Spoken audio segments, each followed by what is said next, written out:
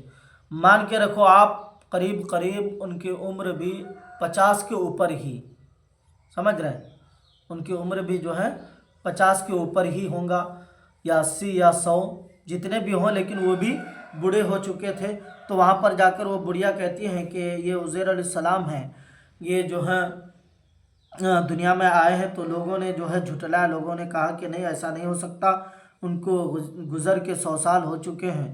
اس کے بعد ان کے بیٹے نے کہا، ان کے فرزند نے کہا کہ میرے والد صاحب کے شانوں کے درمیان ایک سیاہ بالوں کا حلال تھا، یعنی حضرات محترم ایک نشانی ہے، سمجھ لو آپ، کہ ایک تل سمجھو آپ، میں سمجھانے کے لیے کہہ رہا ہوں کہ اگر واقعی میں وہ موجود ہیں تو یہ میرے ابو جی ہیں، یہ میرے ابا ہیں۔ تو حضرات محترم جسم مبارک کھول کے دیکھا گیا تو وہ چیز موجود تھا۔ خدا کی نافرمانی کا نتیجہ یہ ہے کہ ظالم حاکم مسلط کر دیے جاتے ہیں، اور ملک برباد و ویران ہو جاتے ہیں، اور اللہ تعالیٰ بڑی قدرت کا مالک ہے، وہ جو چاہے کر سکتا ہے، اور کہ نبی اور ایک دن ان سب کو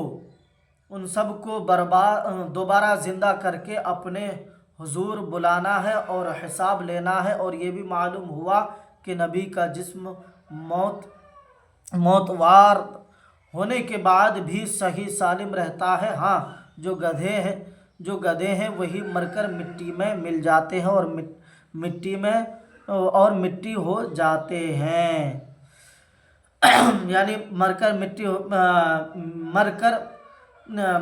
مٹی میں مل جاتے ہیں، اور وہ مٹی ہو جائیں گے۔ حضرات محترم، میں آپ کو بتا دوں، جو